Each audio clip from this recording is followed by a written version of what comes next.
الحمد لله الذي هدى وسلام على عباده الذين اصطفى خصوصا على سيد الرسل وخاتم الأنبياء وعلى آله وصحبه نجوم الهدى أما بعد فأعوذ بالله من الشيطان الرجيم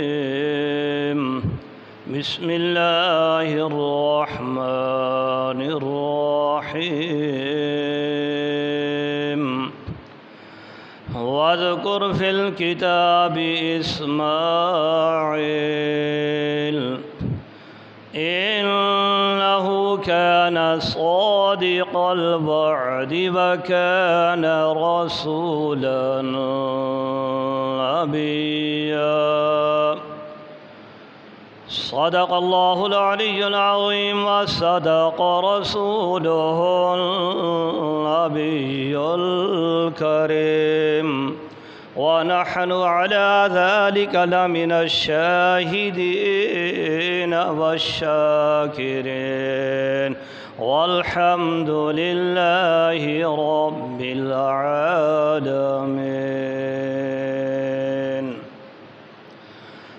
تمام حضرات محبت سے درود پاک پڑھیں۔ اللہم صلی علی سیدنا و مولانا محمد وبارک وسلم۔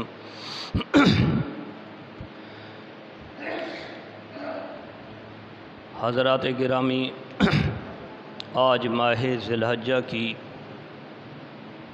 12 تاریخ اور ماہ جولائی کی 23 تاریخ سن 2021 شاہی جامع مسجد شاہ جمال تھانے والی میں جمعۃ المبارک کے موقع پر آپ تشریف فرما ہیں۔ تو آج کے ان چند لمحات کے اندر حضرت سیدنا اسماعیل ذبیح اللہ علیہ السلام کی سیرت و کردار اور ان کے واقعہ قربانی کے حوالے سے چند گزارشات عرض کرنا چاہتا ہوں۔ کچھ حصہ اس واقعہ کا میں نے عید کے دن عیدگاہ کے اندر بیان کیا اور اس کا جو بقایا حصہ ہے وہ آپ کے سامنے عرض کرنا چاہتا ہوں۔ دعا کریں کہ اللہ رب العزت حق اور سچ اور صحیح بیان کرنے کی اور اللہ ہم سب کو عمل کرنے کی توفیق نصیب فرمائے۔ حضرات گرامی، حضرت ابراہیم علیہ السلام کی ساری زندگی امتحانات سے بھری ہوئی تھی۔ حضرت ابراہیم خلیل اللہ بڑے بڑے امتحانوں سے گزرے، بڑے بڑے امتحانوں کی وادیوں کو حضرت ابراہیم خلیل اللہ نے عبور کیا۔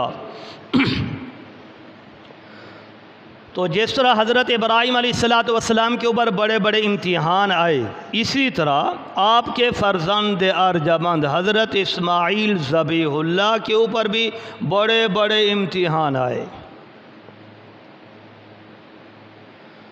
تو حضرت اسماعیل ذبیح اللہ کی زندگی بھی امتحانات سے پر ہے، بڑے بڑے امتحان آئے۔ اس لیے کہ جب حضرت ابراہیم خلیل اللہ نے اپنے رب سے بیٹا مانگا، اللہ نے دعا کو قبول فرمایا اور اللہ نے خوشخبری دے دی، فَبَشَّرْنَاهُ بِغُلَامٍ حَلِيمٍ۔ اللہ نے فرمایا ابراہیم ہم آپ کو ایسا بیٹا عطا کریں جو حلیم ہوگا، حوصلے والا ہوگا، بردبار ہوگا، صابر اور شاکر ہوگا۔ تو یہ بتلا دیا اللہ نے آنے والے اب اسماعیل ذبیح اللہ کی صفت کو اللہ نے خود بیان کر دیا کہ جو ہم بیٹا عطا کریں گے وہ حلیم ہوگا، بردبار ہوگا، صابر ہوگا، شاکر ہوگا۔ تو اللہ نے صفت حلیم کا ذکر کر کے بتلا دیا کہ آنے والا جو بیٹا ہے آپ کا ابراہیم، اس کو بھی امتحانات سے گزرنا پڑے گا، اور یہ صفت حلیم اس بات کی طرف اشارہ کر رہی ہے، اور یہ صفت حلیم اس بات کی طرف غمازی کر رہی ہے کہ آپ کے لخت جگر اسماعیل ذبیح اللہ کو بھی امتحانات کی وادیوں سے گزرنا پڑے گا۔ اس لیے ہم اس کو ایسی صفت دے کر دنیا کے اندر بھیجیں گے تاکہ وہ ہر امتحان کے میدان میں صبر، تحمل، بردباری، حلم اور صبر اور شکر کا مظاہرہ کرے گا۔ تو صفت حلیم بھی بتلا رہی ہے کہ حضرت اسماعیل ذبیح اللہ کے اوپر بھی بڑے بڑے امتحانات آئے۔ حضرت اسماعیل ذبیح اللہ کے اوپر ایک امتحان یہ بھی آ گیا، اللہ نے فرمایا میرے پیارے خلیل اپنے بچے کو، شیرخوار بچے کو، اپنی رفیق حیات اماں ہاجرہ کو ملک شام سے لے کر مکہ معظمہ کی دھرتی پر چھوڑاؤ، جو بیابان علاقہ ہے، سنسان علاقہ ہے، غیر آباد علاقہ ہے، وہاں چھوڑ کر آؤ۔ تو ایسی جگہ پر چھوڑا جہاں زندگی کا کوئی نام و نشان نہیں، کوئی ذریات زندگی نہیں، کوئی سایہ نہیں، کوئی پانی نہیں، کچھ بھی نہیں ہے۔ جہاں آج مکہ آباد ہے، جہاں آج زمزم کا چشمہ موجود ہے، اسی جگہ پر ابراہیم خلیل اللہ نے اپنی بیوی حضرت اماں ہاجرہ کو اور اسماعیل ذبیح اللہ کو چھوڑ کر واپس چلے گئے۔ تو یہ بھی ایک امتحان تھا۔ حضرت ابراہیم خلیل اللہ کے اوپر بھی امتحان، اپنے بچوں کو جنگل میں کون چھوڑتا ہے؟ پھر شیرخوار بچہ، جی تو یعنی حضرت ابراہیم خلیل اللہ کا بھی امتحان تھا کہ اپنے بچوں کو جنگل میں چھوڑ دیا، پھر بیٹے کی جدائی کو بھی برداشت کیا جو بڑھاپے میں مانگا، گھر والی کی جدائی کو بھی برداشت کیا۔ تو یہ بھی ابراہیم خلیل اللہ کے اوپر بھی امتحان تھا۔ آپ بیٹھ جائیں۔ تو حضرت ابراہیم خلیل اللہ کے اوپر بھی ایک یہ امتحان تھا، کڑا امتحان تھا، اور حضرت اسماعیل ذبیح اللہ کا بھی امتحان آ گیا۔ وطن سے دور ہو گئے، باپ سے بھی دور ہو گئے، باپ کی محبت سے، شفقت سے بھی دور ہو گئے۔ تو یہ حضرت اسماعیل ذبیح اللہ کے اوپر امتحان آ گیا۔ اماں ہاجرہ کے اوپر بھی امتحان آ گیا، وطن سے دور، جنگل ہے، سنسان علاقہ ہے، کوئی زندگی کا نام و نشان نہیں، کوئی آبادی نہیں ہے۔ تو حضرت اماں ہاجرہ کا بھی امتحان تھا، خامن سے بھی جدا ہو گئیں۔ تو خلیل اللہ کا بھی امتحان، اسماعیل ذبیح اللہ کا بھی امتحان، اماں ہاجرہ کے بھی امتحان تھا۔ پھر جو زاد راہ تھا، جو پانی تھا، وہ بھی ختم ہو گیا۔ اب حضرت اسماعیل ذبیح اللہ مکہ کی دھرتی پر بیت اللہ کے قریب بھوک اور پیاس کی وجہ سے رو رہا ہے، تڑپ رہا ہے۔ تو یہ بھی حضرت اسماعیل ذبیح اللہ کا امتحان تھا، بھوک کا امتحان آیا، پیاس کا امتحان آیا، اماں ہاجرہ کے اوپر امتحان آ گیا۔ اماں ہاجرہ اپنے لخت جگر کو بھوکا اور پیاسا دے کر، تڑپتے ہوئے دے کر صفا مروہ کے درمیان دوڑ لگا رہی ہے، خود بھی بھوکی اور پیاسی ہے۔ تو اپنے لخت جگر کی جان کی فکر لگی ہوئی تھی۔ تو حضرت اماں ہاجرہ کا بھی امتحان، خود بھی بھوکی اور پیاسی، بیٹا بھوک اور پیاس کی وجہ سے تڑپ رہا ہے، یہ بھی امتحان۔ حضرت اسماعیل ذبیح اللہ کے اوپر بھی امتحان آ گیا۔ تو اس امتحان کے بدلے میں عرش والے نے پھر آب زمزم کا تحفہ دے دیا، آب زمزم کا تحفہ دے دیا۔ ہاں، ادھر عرش والے نے ابراہیم خلیل اللہ کے خاندان کو، حضرت اسماعیل ذبیح اللہ کو، حضرت اماں ہاجرہ کو آب زمزم کا تحفہ دنیا میں دے دیا۔ ادھر امام الانبیاء آمنہ کے چن کو، آمنہ کے لال کو حوض کوثر کا تحفہ دے دیا کہ میرے محبوب کی امت دنیا میں آب زمزم سے پیاس بجھاتی رہے اور میدان محشر میں حوض کوثر سے پیاس بجھاتی رہے۔ تو حضرت اسماعیل ذبیح اللہ کے اوپر بڑے بڑے کڑے امتحان آئے۔ تو یہ بھی ایک امتحان تھا۔ تو حضرت اسماعیل ذبیح اللہ کے اوپر بچپن کے اندر، معصومیت کے اندر، چھوٹی عمر میں امتحان آ گیا، بہت بڑا امتحان۔ حضرت ابراہیم علیہ السلام ملک شام سے اپنے بچوں کو ملنے کے لیے آیا کرتے تھے، تو حسب دستور ملنے کے لیے آئے، ملک شام سے چلے، مکہ کی دھرتی پر پہنچے، جب ملنے کے لیے آئے امتحان آ گیا۔ حضرت ابراہیم خلیل اللہ کے اوپر کیا آ گیا؟ امتحان، کہ 8 ذی الحجہ کو خواب دیکھا، حکم ہو گیا کہ میری راہ میں محبوب چیز قربان۔ 9 ذی الحجہ کی رات کو خواب دیکھا، حکم آ گیا کہ محبوب چیز قربان کرو۔ یعنی حضرت ابراہیم خلیل اللہ آئے تو اپنے بچوں کو ملنے کے لیے، آئے تو حضرت اسماعیل اماں ہاجرہ کو ملنے کے لیے، لیکن اللہ نے امتحان میں ڈال دیا، امتحان میں ڈال دیا۔ اب حکم آ گیا کہ میری راہ میں محبوب چیز قربان کرو، اس کو عملی جامہ پہنانے کے لیے حضرت ابراہیم علیہ السلام نے جو خواب دیکھا اس کو عملی جامہ پہنانے کے لیے اور اللہ کے حکم کو پورا کرنے کے لیے تیار ہو گئے۔ کچھ واقعہ آپ عید پہ سن چکے ہیں۔ تو حضرت ابراہیم علیہ السلام اپنے لخت جگر کو لے کر مینا کے میدان میں پہنچے، مینا کے میدان میں پہنچے۔ جب مینا کی وادی میں، مینا کی دھرتی پر پہنچے تو حضرت ابراہیم خلیل اللہ نے اپنے بیٹے سے مشورہ لیا، باپ بیٹے کے درمیان مکالمہ ہوا، گفتگو ہوئی۔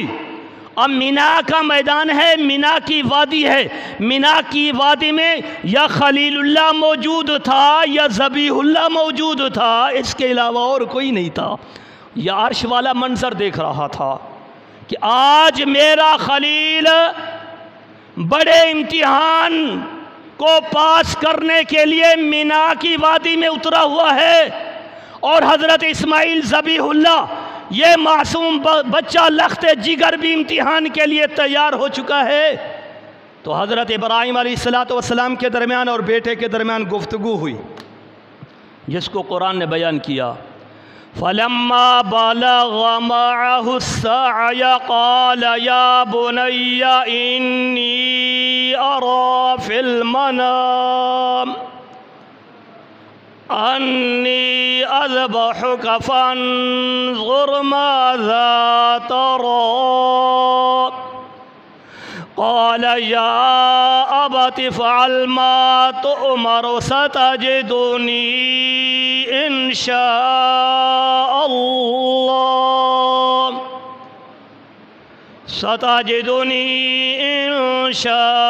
اللَّهُ مِنَ الصَّابِرِينَ۔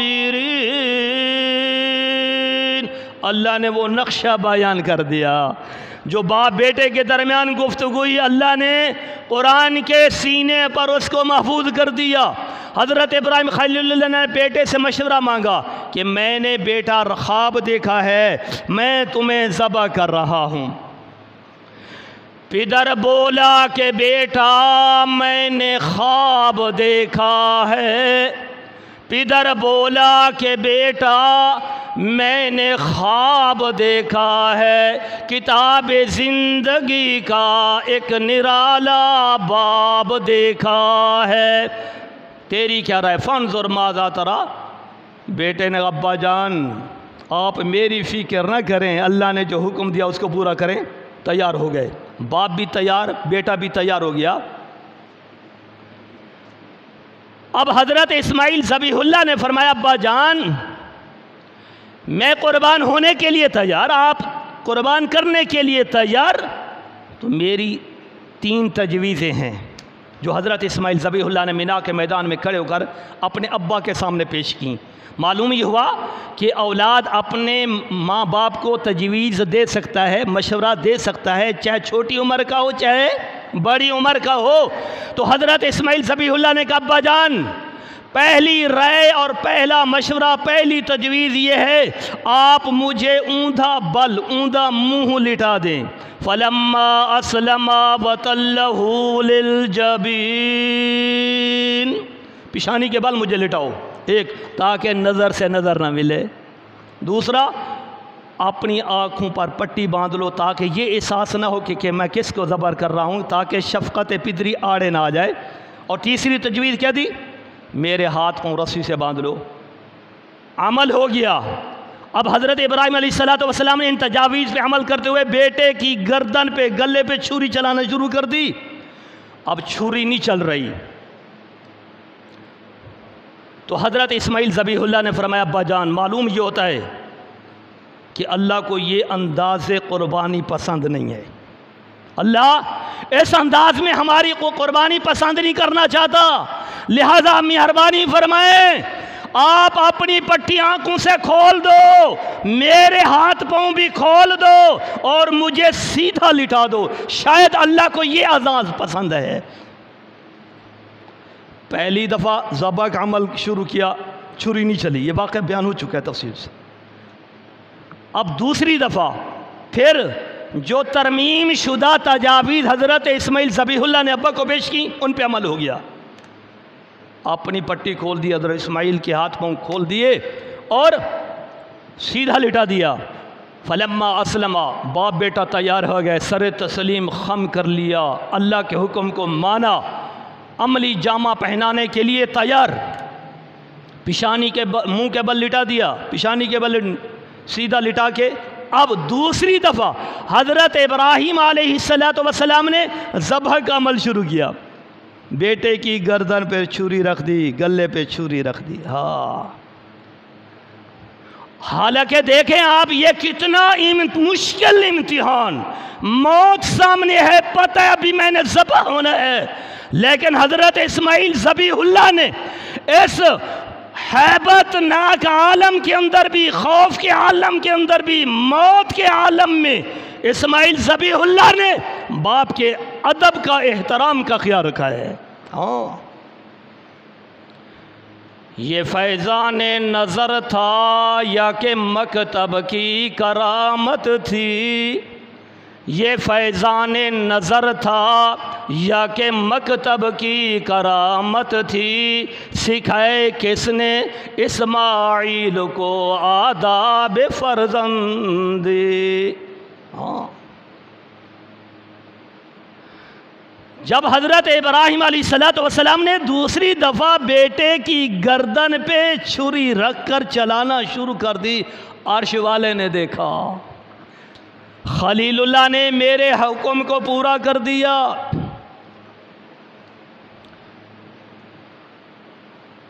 تو اللہ نے قرآن اتارا اور اللہ نے براہ راست حکم دیا، خوشخبری سنائی اللہ نے، براہ راست اللہ مخاطب ہوا ہے۔ وَنَادَيْنَاهُ أَن يَا إِبْرَاهِيمُ قَدْ صَدَّقْتَ الرُّؤْيَا إِنَّا كَذَلِكَ نَجْزِي الْمُحْسِنِينَ۔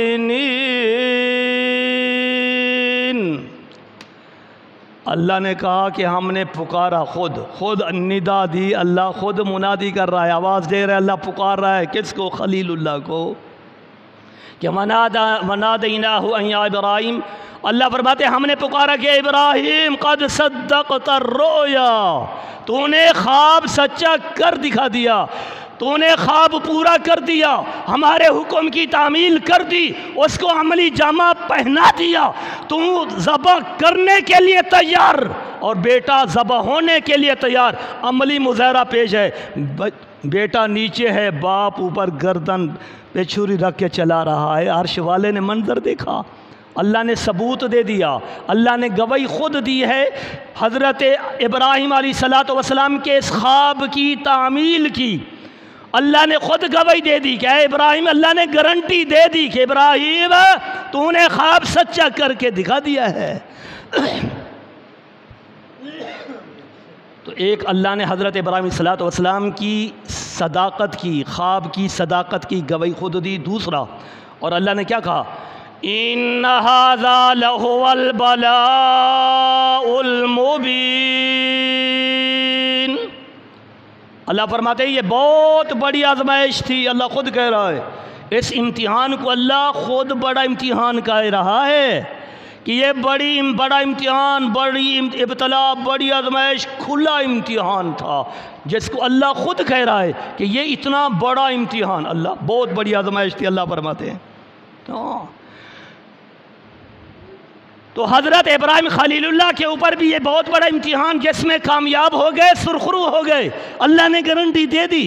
اور حضرت اسماعیل ذبیح اللہ بھی سرخرو ہو گئے، کامیاب ہو گئے۔ جب حضرت ابراہیم علیہ السلام چھری چلا رہے تھے، خلاق عالم نے، عرش والے نے کہا جبریل جی رب جلیل کام ہو گیا، جلدی کر، جنت سے مینڈھا لے کے، دمبا لے کے پہنچ۔ وَفَدَيْنَاهُ بِذِبْحٍ عَظِيمٍ، اللہ فرماتے ہیں ہم نے اسماعیل کے بدلے میں بہت بڑا مینڈھا بھیجا۔ عظیم کا لفظ کہا، جو عظیم الجثہ، موٹا ہٹا کٹا تھا، وہ دمبا جنتی۔ تو حضرت جبریل علیہ السلام جنت سے یہ جنتی دمبا لے کر آئے، جو بڑا حسین و جمیل تھا، موٹا تازہ تھا، آنکھیں بڑی خوبصورت تھی، اور اس کی جو اون تھی وہ سرخ رنگ کی تھی۔ حدیث پاک میں آتا ہے، روایات میں آتا ہے، یہ وہ دمبا تھا جس کو حضرت آدم کے بیٹے حابیل نے بطور قربانی کے پیش کیا تھا۔ اللہ نے حضرت حابیل کی قربانی کو قبول کیا، پھر اللہ نے اس دمبے کو جنت میں اٹھا لیا تھا، جنت میں اٹھا لیا، اور 40 سال تک یہ مینڈھا، یہ دمبا جس کو حضرت حابیل نے قربانی کیا تھا، قربانی دی تھی، اللہ نے جنت میں اٹھایا، جنت میں رکھا، اور 40 سال تک وہ جنت میں چرتا رہا۔ اس کے بعد اللہ نے جبریل کو کہا وہی مینڈھا اٹھاؤ اور جا کے اسماعیل کو لے لو، اس کو نیچے دے دو۔ اب حضرت جبریل علیہ السلام نے جنتی دمبا اور مینڈھا اٹھایا، اور حضرت ابراہیم علیہ السلام کے پاس پہنچے۔ مینا کے میدان میں جبرائیل جنتی دمبا لے کر اترا، اور حضرت ابراہیم علیہ السلام کہہ رہے تھے اللہ اکبر، اللہ اکبر، چھری چڑھ رہی تھی، تو حضرت جبریل علیہ السلام نے جواب دیا لا الہ الا اللہ واللہ اکبر۔ حضرت اسماعیل ذبیح اللہ نے نیچے ہی اللہ کے نام کو بلند کر دیا، ہاں، واللہ اکبر وللہ الحمد۔ اللہ رب العزت کو ان تینوں شخصیات کے یہ جملے، یہ کلمات، یہ الفاظ اللہ کو ایسے پسند آئے، اللہ اکبر، اللہ اکبر، لا الہ الا اللہ، واللہ اکبر وللہ الحمد۔ اللہ نے اس کو عالمی ترانہ بنا دیا۔ یہ جو قربانی دی نا، قربانی مینا کے میدان میں، اس قربانی کے بدلے میں اللہ رب العزت نے حضرت اسماعیل اور حضرت جبرائیل اور حضرت ابراہیم خلیل اللہ کے منہ سے یہ نکلے ہوئے کلمات کو قیامت تک کے لیے اللہ نے سنت بنا دیا ہے۔ اللہ نے اس ادا کو جاری کر دیا، ہاں، اس وقت سے لے کر آج تک، اور آج سے لے کر قیامت تک یہ ترانہ چلتا رہے گا۔ ہاں، 9 ذی الحجہ سے لے کر ذی الحجہ کی 13 کی عصر تک 5 دن، مشرق سے لے کر مغرب تک، شمال سے لے کر جنوب تک، ہر نماز کے بعد، ہر کچی پکی مسجد میں، ہر کچے پچے مکان میں، چاہے وہ مرد ہے یا عورت ہے، اللہ کی توحید کی صدائیں بلند کر رہا ہے۔ ہر فرض نماز کے بعد، اور عید کے اندر یہ کہا جاتا ہے نا کہ 6 تکبیریں زائد، وہ اس لیے ہیں، یہی تکبیریں ہیں میرا بھائی، اللہ کا نام بلند ہو رہا ہے۔ راستہ جاتے ہوئے تکبیرات کہتے ہوئے جاؤ، واپس آتے ہوئے دوسرا راستہ لے کر تکبیرات یہ کہتے ہوئے آؤ، ان کو تکبیرات تشریق کہا جاتا ہے۔ تو یہ حضرت ابراہیم، حضرت اسماعیل کی یادگار ہے، اور یہ قیامت تک یہ ترانہ چلتا رہے گا۔ تو حضرت جبریل علیہ السلام نے مینڈھا نیچے کر دیا، حضرت اسماعیل کو لے لیا، حضرت ابراہیم خلیل اللہ نے مینڈھے کو ذبح کر دیا۔ میرا بھائی اگر مینڈھا ذبح نہ ہوتا آج ہمیں بھی اپنے بچے قربان کرنے پڑتے. ہاں، اور یہ ذبح کرنے کا طریقہ، قربانی کرنے کا طریقہ سب سے پہلے حضرت ابراہیم خلیل اللہ نے جاری کیا ہے. اللہ نے اس کو بھی جاری کر دیا، اللہ نے اس کو بھی، اور اللہ نے حضرت اسماعیل علیہ السلام کی قربانی کو جاری کر دیا. ہاں، کہ یہ تمہارے ابا ابراہیم کی سنت ہے، ان کی یادگار ہے، ان کو اولیات ابراہیمی کہا جاتا ہے. جی، تو قربانی، جانور کو ذبح کرنے کا طریقہ ابراہیم خلیل اللہ نے جاری کیا، اور یہ قربانی بھی اسی کی یادگار، یہ ترانہ بھی اسی کی یادگار ہے.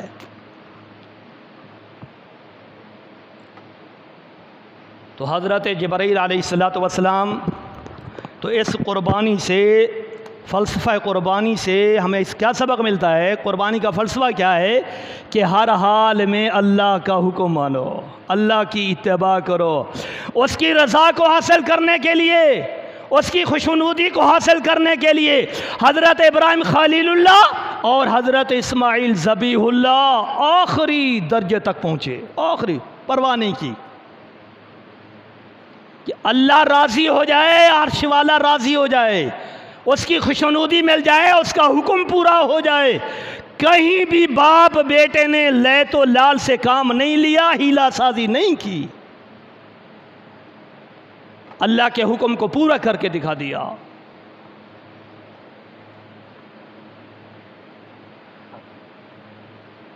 اللہ رب العزت نے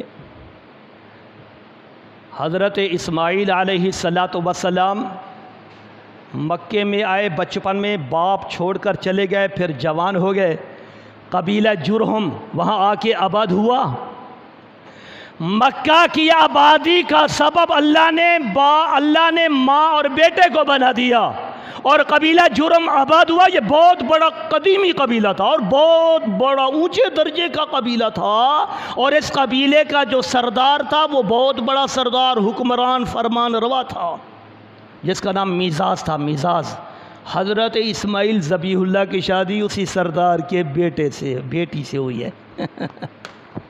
ہاں، اللہ رب العزت نے حضرت اسماعیل ذبیح اللہ کو 12 بیٹے عطا فرمائے، 12 بیٹے جو 12 قبیلے بنے، 12 خاندان بنے.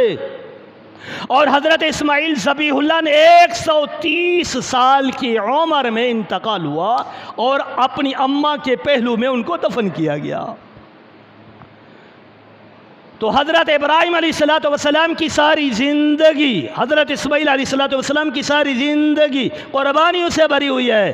حضرت ابراہیم خلیل اللہ نے ساری زندگی یہی دعوت دی ہے کہ آؤ ایمان بناؤ، اعمال بناؤ، کہ اللہ کے ہاں صرف ایمان اور اعمال کا سکہ چلتا ہے، اس کے علاوہ اور کوئی کرنسی نہیں چلتی.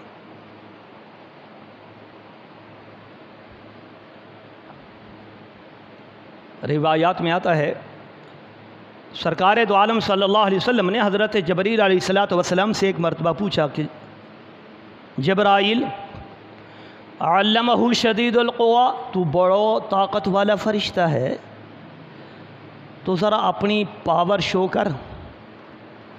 کبھی کوئی تجھے مشقت اٹھانی پڑی ہو، کوئی تکلیف اٹھانی پڑی ہو، کوئی پریشانی آئی ہو، تو ذرا اپنی طاقت بیان کر، اس کا کوئی واقعہ بیان کر. جب اللہ کے نبی صلی اللہ علیہ وسلم نے حضرت جبرائیل علیہ السلام سے یہ سوال کیا، تو حضرت جبرائیل علیہ السلام نے عرض کی کہ اللہ کے نبی، جب حضرت ابراہیم علیہ السلام کو آگ میں ڈالا گیا تو اس وقت میں اللہ کے عرش کے نیچے تھا، سدرۃ المنتہا پر تھا. تو مجھے حکم ہو گیا کہ جبرائیل، میں نے کہا جی رب جلیل. فرمایا جلدی کر، میرا خلیل آگ میں جا چکا ہے، نیچے پہنچنے سے پہلے پہنچ. تو اس وقت بھی میں نے اپنی طاقت دکھائی، پاور شو کیا میں نے. اس وقت مجھے مشقت اٹھانی پڑی، میں سدرۃ المنتہا پہ تھا. تو سدرۃ المنتہا سے زمین تک 70 صدی کا سفر ہے. 70 صدی کا سفر جبرائیل نے طے کیا. تو کہا اللہ کے نبی، اس وقت جب خلیل اللہ آگ میں تھا اس وقت بھی میں وہاں، اللہ نے کہا جلدی پہنچ. جلدی میں وہاں پہنچا. اور جب حضرت ابراہیم خلیل اللہ اپنے بیٹے کی گردن پہ چھری چلا رہے تھے تو عرش والے نے پھر آرڈر کر دیا، جلدی کر، جنت سے دمبا اٹھا پہنچ. میں سدرۃ المنتہا پہ، میں عرش کے نیچے، پھر مجھے جنت کی طرف جانا پڑا۔ 500 جنتیں ہیں اور 100 جنتیں اور ایک جنت سے دوسری جنت تک 500 سال کا راستہ ہے۔ تو آخری جنت الفردوس میں پہنچا جبریل، وہاں سے یہ مینڈھا اٹھایا جنتی دمبا، پھر واپس سدرۃ المنتہا پہ آیا، پھر وہاں سے وہاں اسماعیل کو آ کے نیچے سے لے لیا، دمبا پیش کر دیا۔ یہ آنن فانن ہم نہیں سوچ سکتے، ہمارا کمپیوٹر نہیں کام کرتا۔ تو حضرت جبریل علیہ السلام نے کہا اللہ کے نبی اس وقت بھی مجھے مشقت اٹھانی پڑی، بڑی طاقت لگی، اس وقت لمبا سفر طے کرنا پڑا اور آنا فانا شوری چڑھ رہی ہے۔ اور حضرت جبریل علیہ السلام نے عرض کی کہ اللہ کے نبی، جب حضرت یوسف علیہ السلام کو بھائیوں نے کنویں میں ڈال دیا، رسی کٹ چکی تھی، آرڈر آ گیا جلدی کر، جبریل جلدی پہنچ، یوسف کو جا کے تھامو۔ تو اس وقت بھی اے اللہ کے نبی میں نے اپنی طاقت کا مظاہرہ کیا، پھر میں نے سدرۃ المنتہا کے نیچے وہاں پہنچا، حضرت یوسف کو جا کے میں نے تھاما، پہنچنے سے پہلے پہنچا۔ اتنا بڑا عظیم شان فرشتہ ہے، طاقت والا فرشتہ ہے۔ اور کہا اللہ کے نبی جب آپ احد کے میدان میں تھے، احد کا میدان گرم تھا اور آپ کے دندان مبارک شہید ہو گئے، خون چالو ہو چکا تھا، عرش والے نے کہا جبریل جلدی کر، اگر میرے محبوب کا خون زمین پر چلا گیا، ایک قطرہ بھی اگر زمین پر آمنہ کے لال کا خون کا قطرہ گرا تو روئے زمین پر سبز چیز ختم ہو جائے گی، آئندہ زمین سبزہ اگانا بند کر دے گی۔ یہ میرے محبوب کے خون کا شان ہے۔ اللہ نے فرمایا جبریل جلدی کر ورنہ زمین بنجر ہو جائے گی اگر میرے محبوب کے خون کا قطرہ زمین پر گرا۔ تو اس وقت کہا اللہ کے نبی میں نے اپنی پاور شو کی، وہاں سے میں بھاگا اور ابھی آپ کا خون کا قطرہ زمین پر نہیں گرا، میں پہلے پہنچا اور میں نے آ کے آپ کے خون کو اپنے ہاتھوں میں لیا۔ اللہ کے نبی کے خون کو جبریل نے ہاتھوں میں لیا اور فرمایا اللہ کے نبی پھر میں نے اس کو ہوا میں اڑا دیا، نیچے نہیں جانے دیا۔ اور بھی کافی واقعات آتے ہیں حضرت جبریل علیہ السلام کی طاقت کے، پاور کے۔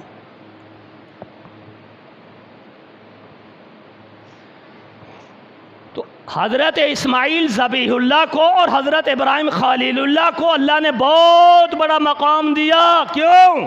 کہ آمنہ کے لال حضرت اسماعیل ذبیح اللہ کی اولاد سے آئے، حسب نسب وہیں سے چلا، شجرہ مبارک وہی ہے، نسبت ہے، اس لیے اللہ نے اونچا مقام دیا ہے۔ حضرت اسماعیل ذبیح اللہ اور سرکار دو عالم صلی اللہ علیہ وسلم کے درمیان کئی چیزوں میں مشابہت تھی، کئی چیزوں میں۔ ہاں، ہمارے پیارے محبوب صلی اللہ علیہ وسلم کے درمیان اور حضرت اسماعیل کے درمیان کئی چیزوں میں مطابقت اور مشابہت تھی۔ اللہ نے خود حضرت اسماعیل علیہ السلام کی صفت بیان کی اللہ نے قرآن میں، فرمایا وَاذْكُرْ فِي الْكِتَابِ اسماعیل، محبوب قرآن کے اندر حضرت اسماعیل کا ذکر کرو، تذکرہ کرو اسماعیل کا۔ إِنَّهُ كَانَ صَادِقَ الْوَعْدِ وَكَانَ رَسُولًا نَبِيًّا۔ اللہ نے صفت بیان کی حضرت اسماعیل ذبیح اللہ کی کہ وہ وعدے کے سچے تھے، وعدے کے کیا تھے؟ سچے تھے۔ اللہ نے خود صفت بیان کی حضرت اسماعیل کی، اور یہی صفت اللہ نے اپنے محبوب صلی اللہ علیہ وسلم کی بیان کی کہ ما وعدنا اللہ ورسولہ وصدق اللہ ورسولہ۔ جو صفت یعنی صدق عہد کے اندر حضرت اسماعیل اور سرکار دو عالم صلی اللہ علیہ وسلم کی مشابہت ہے، اللہ نے خود بیان کی۔ اور اللہ نے حضرت اسماعیل علیہ السلام کے بارے میں کیا فرمایا؟ وَكَانَ يَأْمُرُ أَهْلَهُ بِالصَّلَاةِ وَالزَّكَاةِ، کہ حضرت اسماعیل علیہ السلام اپنے گھر والوں کو نماز کا حکم دیا کرتے تھے، اور یہی صفت اللہ نے اپنے محبوب کی بیان کی کہ وَأْمُرْ أَهْلَكَ بِالصَّلَاةِ وَاصْطَبِرْ عَلَيْهَا، کہ محبوب اپنے گھر والوں کو نماز کا حکم دیجئے اور اس پر قائم رہیے۔ تو کوئی چیزوں میں حضرت اسماعیل علیہ السلام کے درمیان اور سرکار دو عالم صلی اللہ علیہ وسلم کے درمیان کیا تھی؟ آپس میں مشابہت ہے۔ اور اسی طرح حضرت ابراہیم خلیل اللہ کے درمیان اور سرکار دو عالم صلی اللہ علیہ وسلم کے درمیان بھی کئی چیزوں میں مشابہت۔ حضرت ابراہیم علیہ السلام کی سب سے پہلے داڑھی مبارک سفید ہوئی ہے، اس سے پہلے جتنا نبی آئے کسی کی داڑھی سفید نہیں ہوئی، کوئی بال سفید نہیں ہوا۔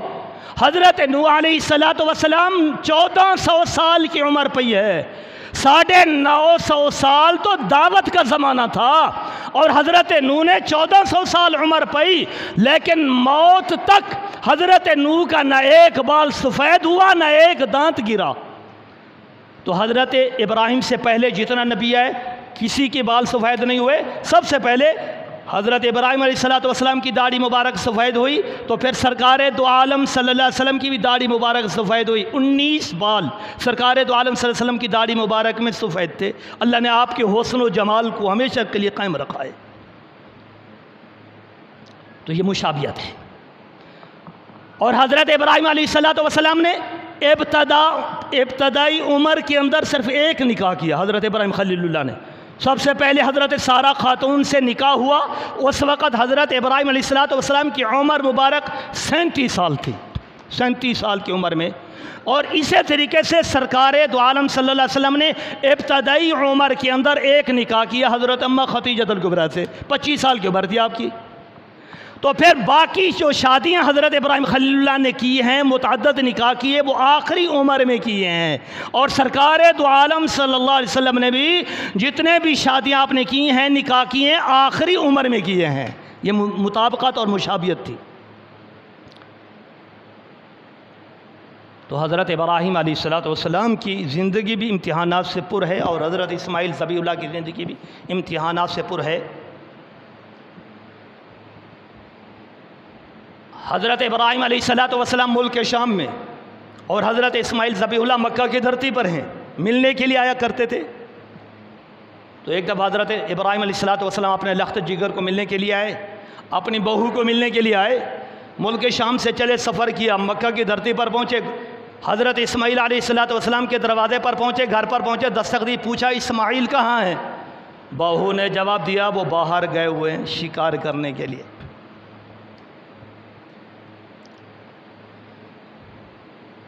باہر کھڑے رہے، اندر تشریف نہیں لے گئے، سواری پہ ہی موجود رہے، نیچے نہیں اترے۔ تو پھر حضرت ابراہیم علیہ السلام نے اپنے بہو سے پوچھا کہ گزر اوقات کیسے ہو رہا ہے، گھر کا ماحول کیسے ہے، کیسے گزر رہی ہے؟ تو بہو نے کہا کہ غربت ہے، تنگ دستی ہے، خوشحالی نہیں ہے، بڑی مشکل سے گزارا ہو رہا ہے، بڑی مشکل سے۔ ناشکری کے الفاظ استعمال کیے۔ اب جب حضرت ابراہیم علیہ السلام کی بہو کے ساتھ گفتگو ہوئی، مکالمہ ہوا، سوال و جواب ہونے کے بعد اب حضرت ابراہیم خلیل اللہ وہیں سے واپس ہونے لگے، تو بہو کو میسج دیا، پیغام دیا، فرمایا کہ جب اسماعیل آ جائے تو ان کو کہنا کہ ملک شام سے ایک بابا آیا تھا اور اس نے یہ پیغام دیا ہے کہ تمہارے گھر کے دروازے کی چوکھٹ ٹیڑھی ہے، اس کو بدل دو۔ تمہارے گھر کے دروازے کی چوکھٹ ٹیڑھی ہے، اس کو تبدیل کر دو، بدل دو، چینج کر دو۔ یہ پیغام اور میسج دے کر واپس چلے گئے۔ اب حضرت اسماعیل علیہ السلام جب شام کو واپس ہوئے تو گھر والی نے سارا ماجرا بیان کیا، رپورٹ پیش کی، کارگزاری سنائی، جس طرح یہ تبلیغی جماعت والے کارگزاری سناتے ہیں، اور اس بابے کا پیغام دیا کہ ایک بابا آیا تھا، یہ پیغام دے کر گیا ہے جو میں آپ کو دے رہی ہوں، کہ اس نے کہا کہ گھر کے دروازے کی چوکھٹ کو تبدیل کر دو۔ اب حضرت اسماعیل ذبیح اللہ سمجھ گئے کہ یہ آنے والا بابا تو خلیل اللہ ہے، میرا ابا ہے۔ ابا حکم دے گیا، سمجھ گئے کہ اشارہ کر دیا کہ اس بیوی کو طلاق دے دو، تمہارے گھر میں رہنے کے قابل نہیں ہے، تمہارے گھر میں رہنے کے قابل نہیں ہے، سمجھ گئے۔ اب حضرت اسماعیل ذبیح اللہ نے بیوی سے کہا کہ آج کے بعد تمہیں طلاق، تم میرے گھر میں نہیں ٹھہر سکتی، چلی جاؤ یہاں سے، طلاق دے دی اور شادی ہو گئی۔ پھر ملنے کے لیے آئے، حسب معمول جب ملک شام سے سفر کیا، مکے کی دھرتی پر پہنچے، حضرت اسماعیل ذبیح اللہ کے گھر پر پہنچے، دستک دی، دروازہ کھٹکھٹایا، بہو نے جواب دیا، بہو نے کہا اندر تشریف لے آئیے۔ آپ اندر چلے گئے، پہلی دفعہ اندر نہیں گئے، اب اندر تشریف لے گئے۔ بہو نے منت سماجت کی کہ نیچے اتر آؤ، خدمت کا موقع دو، مہمان نوازی کا موقع دو۔ آپ نے فرمایا نہیں، سواری پہ ہی سوار رہے۔ پوچھا اسماعیل کہاں باہر گئے ہوئے ہیں۔ کہا کہ گھر کا گزر اوقات کیسے ہو رہا ہے، کیسے گزر رہی ہے، حالات کیسے ہیں۔ اب اس دوسری بہو نے اللہ کا شکر ادا کیا کہ اللہ کا شکر ہے، ہر حال میں سب کچھ بہت ہے، کوئی پریشانی نہیں، کوئی تنگ دستی نہیں، کوئی غربت نہیں، جو وقت گزر رہا ہے الحمدللہ علی کل حال، ہر حال میں ٹھیک ہے۔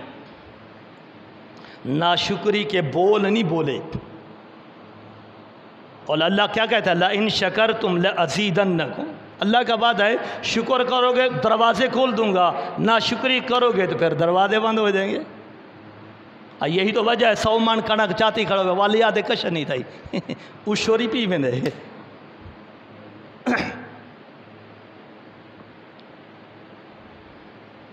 تو حضرت ابراہیم علیہ السلام کی جب گفتگو بہو سے ہو گئی، سوال و جواب ہو گیا، واپس ہونے لگے، تو پھر پیغام دیا کہ جب اسماعیل گھر میں آئے تو ان کو کہنا بابا آیا تھا، اور بابا یہ پیغام دے کر گیا ہے کہ گھر کے دروازے کی چوکٹ کی حفاظت کرنی ہے۔ کیا کرنی ہے؟ حفاظت کرنی ہے، اس کو سنبھال کے رکھنا ہے۔ جب حضرت اسماعیل علیہ السلام رات کو واپس ہوئے، تشریف لے گھر کا ماحول دیکھا کہ نورانیت ہے، نور ہے، منور ہے، معطر ہے، ظاہر ہے خلیل اللہ آیا۔ تو بیوی نے پھر ساری کارگزاری سنائی کہ ایک بابا سفید ریش نورانی چہرے والا، چمکتے ہوئے چہرے والا ایک بابا آیا تھا۔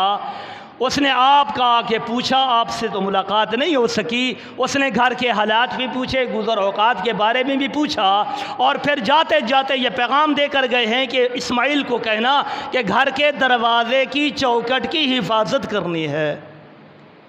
اب حضرت اسماعیل ذبیح اللہ سمجھ گئے کہ یہ اس گھر میں میرے ساتھ رہنے کے قابل ہے، اس کی حفاظت کرنی ہے، اس کو طلاق نہیں دینی، اس کو تبدیل نہیں کرنا۔ اب حضرت اسماعیل ذبیح اللہ نے بیوی سے کہا تمہیں مبارک ہو، وہ میرے ابا حضور تھے، وہ ابراہیم خلیل اللہ تھے جو میرے پاس آئے ملنے کے لیے، لیکن ملاقات نہیں ہو سکی، لیکن جو میسج اور پیغام دے کر گئے وہ تمہارے حق میں ہے۔ وہ اشارہ کر کے گئے کہ تا موت تم میرے ساتھ رہو گی، طلاق نہیں دوں گا۔ اب سوال یہ پیدا ہوتا ہے، وہ بھی اللہ کا نبی جو حکم دے رہا ہے طلاق کا، خلیل اللہ ہے، اسماعیل ذبیح اللہ بھی اللہ کا نبی ہے۔ ایک نبی طلاق کا حکم دے رہا ہے اور دوسرا نبی طلاق دے رہا ہے، کیا قصور تھا اس کا؟ کوئی معمولی بات تو نہیں ہے نا طلاق دے دینا۔ پھر دونوں طرف سے نبی ہیں، وہ خلیل اللہ، وہ ذبیح اللہ، کوئی معمولی بات نہیں ہے۔ لیکن حضرت ابراہیم خلیل اللہ نے طلاق کا حکم کیوں کیا اور حضرت اسماعیل ذبیح اللہ نے اس پر عمل کیوں کر کے دکھا دیا؟ وجہ یہ تھی اس نے ناشکری کی۔ کیا کی اس خاتون نے؟ کیا کی؟ ناشکری کا پہلو استعمال کیا۔ عرش والے کی غیرت نے اس بات کو تسلیم ہی نہیں کیا، عرش والے کی غیرت نے اس بات کو برداشت نہیں کیا کہ ہو میرا خلیل اور یہ اس کی بہو ہو میرا اسماعیل ذبیح اللہ اور یہ اس کی بیوی ہو، اور جس کے شجرہ نسب سے میرے محبوب نے امام الانبیاء نے آنا ہو، کل دنیا کے اندر کوئی بھی انگلی اٹھا سکتا ہے میرے محبوب کے خاندان پر، میرے محبوب کے شجرہ نسب کے اوپر، حسب نسب کے اوپر، کہ یہ آمنہ کا لال یہ تو اس خاندان سے آیا تھا جو عورت ناشکر گزار تھی، اللہ نے اس کو راستے سے بھی ہٹا دیا۔ اللہ نے اس ناشکر گزار عورت کو راستے سے ہٹا دیا۔ اللہ کی غیرت نے برداشت نہیں کیا کہ یہ خلیل اللہ کی بہو رہنے کے قابل نہیں، یہ اسماعیل ذبیح اللہ کی بیوی بننے کے قابل نہیں۔ اور جو اصل اگلی بات تھی، عرش والے کی غیرت نے دیکھا کہ میرے محبوب نے اسماعیل ذبیح اللہ کے خاندان سے چلنا ہے تو کل کو کوئی انگلی اٹھا سکتا ہے، ورنہ حضرت آدم سے لے کر آمنہ کے لال تک ہر نبی کا خاندان پاک اور صاف ہوا کرتا ہے، ہر نبی کا شجرہ نسب پاک ہوتا ہے اور حسب نسب پاک ہوتا ہے۔ آپ تاریخ اٹھا کر دیکھیں، انبیاء کی تاریخ اٹھا کر دیکھیں، ہر نبی کا شجرہ نسب آپ کو پاک نظر آئے گا۔ اللہ نے اتنی بات بھی برداشت نہیں کی اپنے محبوب کے لیے کہ میرے محبوب کا شجرہ نسب ایک ناشکر گزار عورت سے چلے، اس لیے اللہ نے حکم کر دیا۔ حضرت ابراہیم خلیل اللہ کے دل میں اللہ نے یہ بات ڈال دی، راستے سے ہٹوا دیا اللہ نے۔ ہاں، یہ میرے محبوب کا شان ہے۔ اللہ ہم سب کو عمل کی توفیق عطا فرمائے۔ سنتے ہیں۔